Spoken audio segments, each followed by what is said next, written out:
రాసేటటువంటి వ్యక్తులు వీళ్ళు ఈ 250 మెంబర్స్. ఎందుకంటే దాదాపుగా 6,605 మంది పోటీ పరీక్షలు రాస్తే 250 మెంబర్స్ అయితే సెలెక్ట్ అయ్యారు. వీరు రేపు మన ఆంధ్రప్రదేశ్ యొక్క చరిత్రను తిరగా రాసేటటువంటి ఆ శక్తి, ఆ ప్రతిభను అల్లాహ్ సుబ్హానహు వ తఆలా ఇచ్చేశాడు. ఎందుకంటే ఏదైతే దేవుడు మనకు బ్రెయిన్ ఇచ్చాడో, ఈ ఊహ మనం అనుకుంటాం ఆర్టిఫిషియల్ ఇంటెలిజెన్స్ కాదు, ఆర్టిఫిషియల్ ఇంటెలిజెన్స్ ని తయారు చేసిందే ఒక మనిషి. ఎందుకంటే మన మెదడులో 100 బిలియన్ న్యూరాన్లు అని పిలువబడేటటువంటి కణాలు మన మెదడులో ఉంటాయి. మన మెదడులో చూసినట్లయితే మన మెదడు 268 మైళ్ళ వేగంతో per hour 268 miles per hour వేగంతో మన యొక్క మెదడులోని సమాచారం ముందుకు వెళ్తుంటుంది. మనం పడుకున్నప్పుడు 12 to 15 వాట్స్ ఎలక్ట్రిసిటీని జనరేట్ చేసేటటువంటి శక్తి మన మెదడుకు ఉంది. మన మెదడులోని ప్రతి సెకండ్కి 38,000 ట్రిలియన్ల ఆపరేషన్లు చేసేటటువంటి శక్తి మన మెదడుకు ఉంది. మన మెదడు 2.5 PB పెటాబైట్ యొక్క స్టోరేజ్ ని, సమాచారాన్ని సేకరించగలదంటే 2,50,00,000 జీబీల మెమొరీని మన మెదడు స్టోర్ చేసుకోగలదు. అలాంటి గొప్ప మెదడుని దైవం మనకి ఇచ్చాడు. కాబట్టి ఇప్పుడు ఇక్కడ 250 స్టూడెంట్స్ ఎవరైతే ఉన్నారో మనకు దేవుడు ఇచ్చినటువంటి మెదడును ఉపయోగించి అద్భుతమైనటువంటి విజయాలను మనం సాధించవచ్చు.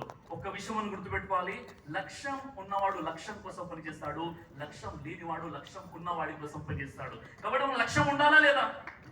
లక్ష్యం ఉండాలా లేదా స్టూడెంట్స్? అయితే అవునండి, ఖచ్చితంగా ఈ 250 మెంబర్స్ ఎవరైతే ఉన్నారో మేము సెలెక్ట్ అయిపోయాము, మేము ఏదైనా సాధిస్తాము ఖచ్చితంగా అని చెప్పేవాళ్ళు ఎంతమంది ఉన్నారు? చెయ్యి ఎత్తండి, పైకి ఎత్తండి. మేము ఏదైనా సాధిస్తామని చెప్పేవాళ్ళు చెయ్యి పైకి ఎత్తండి.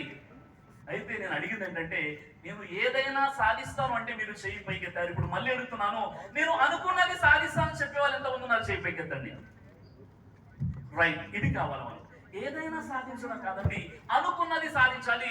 ఏదైనా సాధించడం, అనుకున్నది సాధించడానికి మధ్య వ్యత్యాసం ఏంటంటే, ఏదైనా సాధించడం అంటే ఒక వ్యక్తి ఉన్నాడు, చాక్లెట్స్ తీసుకున్నాడు, గోడకేసి గట్టిగా హిట్ చేశాడు, పరుగెత్తుకుంటూ వెళ్ళి ఎక్కడైతే గుర్తు తగిలిందో అక్కడ సరికిల్ గీశాడు, బయటకు వచ్చి అంటున్నాడు నేను సాధించేశాను.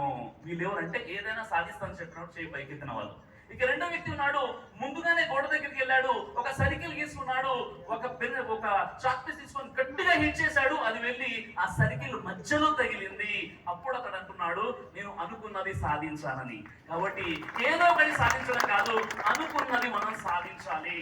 అయితే ఈ వక్ఫ్ బోర్డు తరఫున మన భారతదేశ చరిత్రలోనే మొట్టమొదటిసారిగా తాలీమే హునర్ అని చెప్పేసి మన అబ్దుల్ అజీజ్ గారి యొక్క ఏదైతే కళ ఉందో, ఏదైతే విజన్ ఉందో, దానికి మంత్రి ఫారూక్ గారు కూడా ఇతర మంత్రులు కూడా సహాయం చేయడం జరిగింది. వారందరినీ కూడా నేను అభినందిస్తున్నాను.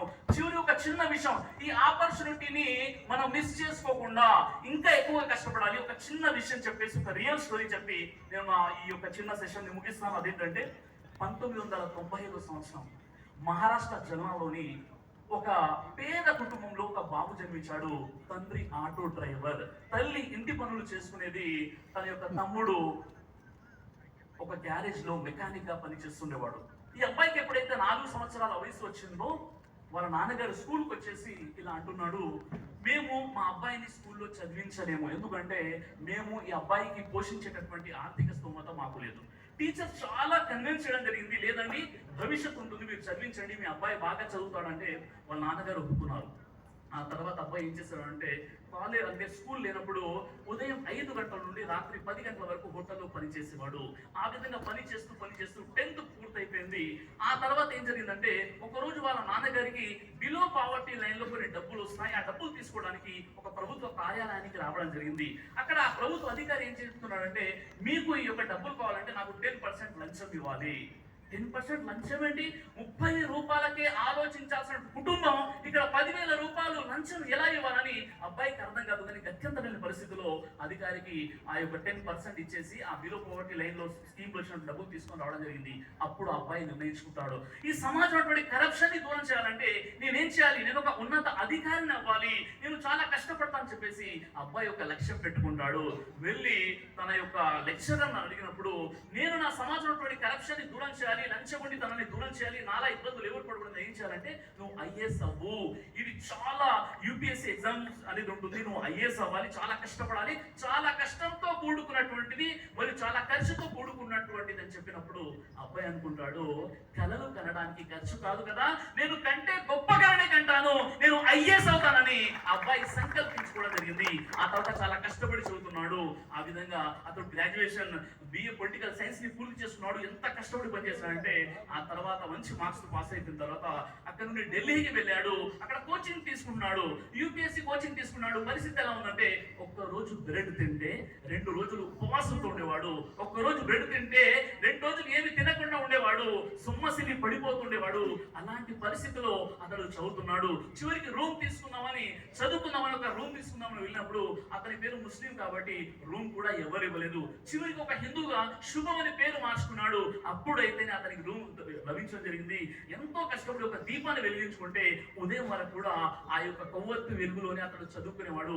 చివరికి ఎంతగా చదువుకున్నాడంటే 2015 సంవత్సరంలో యూపీఎస్సీ ఫస్ట్ అటెంప్ట్ లోనే ఆల్ ఇండియా 361 ర్యాంక్ సాధించి భారతదేశంలోని అతి తక్కువ వయసులో 21 సంవత్సరాల వయసులో అతడు ఐఏఎస్ గా మారినటువంటి షేక్ అన్సార్ అహ్మద్. చూడండి మీరు, ఈ విధంగా అలాంటి కష్టం ఇక్కడ లేదు. ఇక్కడ చాలా అద్భుతమైనటువంటి తాలీమే హునర్, దీని కింద మీకు ఒక మంచి ఒక అట్మాస్ఫియర్, ధనవంతుల పిల్లలు, అదేవిధంగా ఒక డాక్టర్, ఒక ఐఏఎస్, ఒక ఐపీఎస్ పిల్లలతో పాటు మీరు కూడా కూర్చొని చదువుకునేటువంటి ఒక గొప్ప అవకాశాన్ని మీరు ప్రసాదించడం జరిగింది కాబట్టి దీన్ని సరిగ్గా యూటిలైజ్ చేసుకోండి. అదేవిధంగా కూటమి ప్రభుత్వానికి, వేదిక పడినటువంటి పెద్దలకు, ముఖ్యంగా అబ్దుల్ అజీజ్ గారు చాలా అద్భుతమైనటువంటి ఇనిషియేటివ్ తీసుకున్నారండి. మన భారతదేశంలో ఎవరు కూడా గొప్పోళ్ళు ఎవరు కూడా ఇంతవరకు ఇలాంటి ఒక ఆలోచన వారికి రాలేదు. అయితే ఈ విషయం ఎప్పుడైతే నేను అస్మతుల్లా తెలంగాణ బోర్డ్ చైర్మన్ తో మాట్లాడడం జరిగింది, వీడియో షేర్ చేయడం జరిగింది.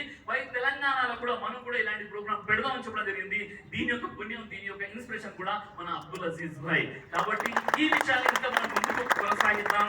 మన పిల్లల భవిష్యత్తు మనకు చాలా అవసరం. కాబట్టి సెలెక్ట్ అయినటువంటి ఎవరైతే 250 స్టూడెంట్స్ ఉన్నారో ఇంకా కష్టపడండి. రేపు ఇదే వేదికపై మీరు ఒక మంచి ఉన్నతమైనటువంటి ఒక అధికారిగా, ఒక ఐఏఎస్ ఐపీఎస్ గా మిమ్మల్ని ఆహ్వానించి ఇక్కడ కూర్చోబెట్టి మిమ్మల్ని సన్మానం చేసే రోజు కోసం మనమంతా కూడా వెయిట్ చేద్దాం. నేను కూడా వెయిట్ చేస్తుంటాను. జై హింద్.